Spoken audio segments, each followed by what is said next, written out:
कृपा और आशीर्वाद सूर्य का है, कृपा आशीर्वाद चांद सितारों का है तुम पर। आशीर्वाद तुम्हें देवी सरस्वती से, देवी लक्ष्मी से, महाकाली से,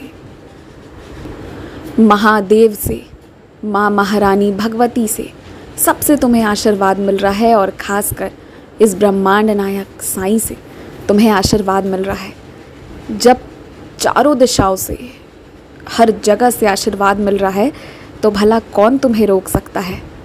बस जब तुम काम शुरू कर चुके हो ना, तो हो सकता है कुछ छोटी मोटी चीज़ों में फंस जाओ, और वो बस इस बात की परीक्षा ली जा रही है कि तुमने किस हद तक अपना मन बना लिया है लक्ष्य को पाने के लिए। इसलिए बस एकाग्रचित होकर आगे बढ़ते जाना, रुकना मत और डरना मत, क्योंकि तुम्हारे पास जो आशीर्वाद है ना, उसका तुम्हें अभी अंदाज़ा भी नहीं है, पर उन शक्तियों को तुम महसूस करोगे, बहुत जल्दी महसूस करोगे। आज रात जब सोने जाओगे ना, तो सोने से पूर्व एक सुंदर सा पन्ना लेना, जैसा भी कागज़ हो, तुम्हारे प्रिय रंग का हो या फिर सफ़ेद, इससे फ़र्क नहीं पड़ता, और लाल कलम से बैठ कर ना मेरा नाम लिखना शुरू करना। सिर्फ साई लिखना, आगे पीछे कुछ लिखने की ज़रूरत नहीं है।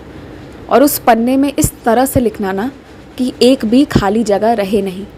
और जब तुम ये कर लो, उसके बाद उस पन्ने के पीछे तुम्हारी जो भी इच्छा हो ना, जो भी तुम्हें मुझसे कहना हो, वो सब उसमें लिख डालना। अपनी मन की सारी बातें, सब कुछ लिख देना।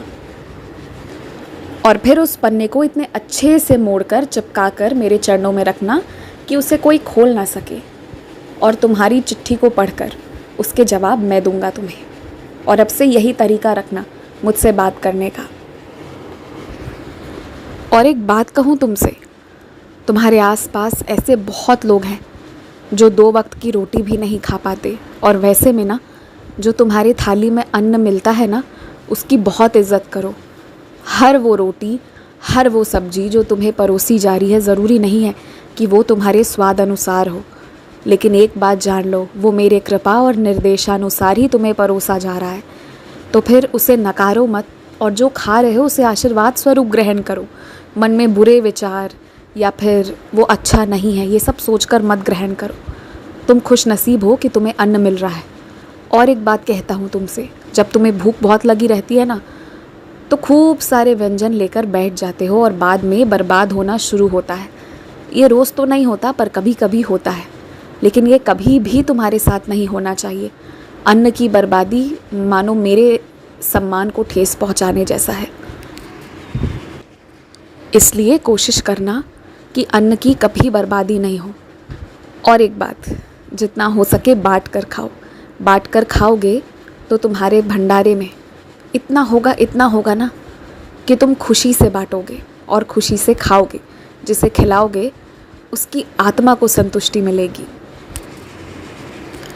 मुझे ये भी पता है कि मेरे कुछ बच्चे अपने शरीर को लेकर बहुत परेशान हैं। अलग अलग रोगों के कारण उनके मन में बहुत समस्याएं उत्पन्न हो गई हैं, और शरीर में तो कष्ट है ही। और वहीं कुछ मेरे बच्चे ऐसे भी हैं जो अपने वज़न को कम करने के लिए सोचते हैं कि कैसे वो बाहर का खाना छोड़े, कैसे वो उन चीज़ों को खाना छोड़े जो उनके स्वास्थ्य को ख़राब कर रहा है। आज मैं अपने सारे बच्चों से कहना चाहता हूँ कि पता है, जो तुम्हें आहार मिल रहा है ना, सबसे पहले उसे स्वीकार करो।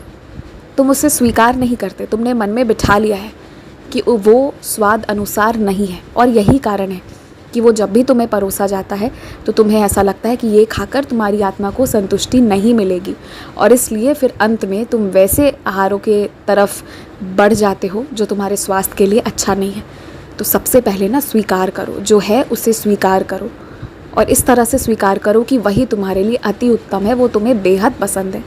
और उसके बाद एक बात बोलूँ, हफ्ते में सिर्फ एक दिन तुम वो खाओ जो तुम्हें पसंद है खाना, फिर चाहे वो जो भी हो, लेकिन वो हफ्ते में एक दिन जब खाओ तो खाने के पहले ना उसे मेरे चरणों पर चढ़ाओ और उसमें ऊदी डालो, और उसके पश्चात ग्रहण करो।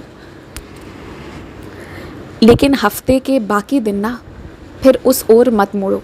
हफ्ते के बाकी दिन सिर्फ पोषण वाले वैसे आहार खाओ जो तुम्हारे स्वास्थ्य के लिए बहुत ज़रूरी है।